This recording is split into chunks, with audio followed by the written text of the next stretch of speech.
blood, battle, and bravery. That's what awaits us in one of the Bible's most compelling stories, the tale of Deborah, a remarkable woman who shattered expectations and led a nation to victory. In ancient Israel, during a dark time when the people had turned away from God, a powerful prophetess emerged.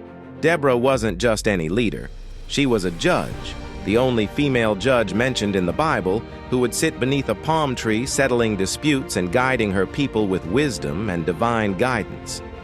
But Israel faced a terrifying threat. For 20 years, they had been brutally oppressed by Jabin, king of Canaan, whose military commander Sisera wielded 900 iron chariots, the ancient equivalent of modern-day tanks. The Israelites lived in fear, crying out to God for deliverance. That's when Deborah received a divine message. She summoned Barak, a military leader, and delivered God's command: gather 10,000 men and march against Sisera's mighty army. But here's where it gets interesting. Barak refused to go unless Deborah accompanied him. His response revealed both his faith in her leadership and perhaps his own uncertainty. Deborah agreed, but with a prophecy that would change everything.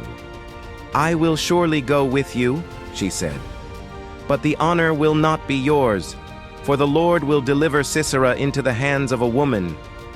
This wasn't just about military victory. It was about God using unexpected people in unexpected ways. The battle itself was nothing short of miraculous. As Deborah's forces descended from Mount Tabor, God intervened. A sudden storm turned the battlefield into mud, rendering Sisera's mighty chariots useless. The enemy forces were thrown into chaos, and Sisera fled on foot, eventually meeting his end at the hands of another brave woman, Jael. This story teaches us powerful lessons about courage, faith, and breaking barriers. Deborah's leadership wasn't just about military strategy. It was about trusting God's plan, even when it defied social norms. She showed that true authority comes not from gender or position, but from faith and obedience to God's calling.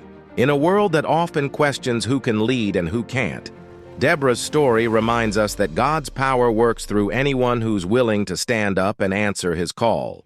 Her courage, wisdom, and faith continue to inspire believers today, showing us that with God, extraordinary things are possible through ordinary people who dare to believe.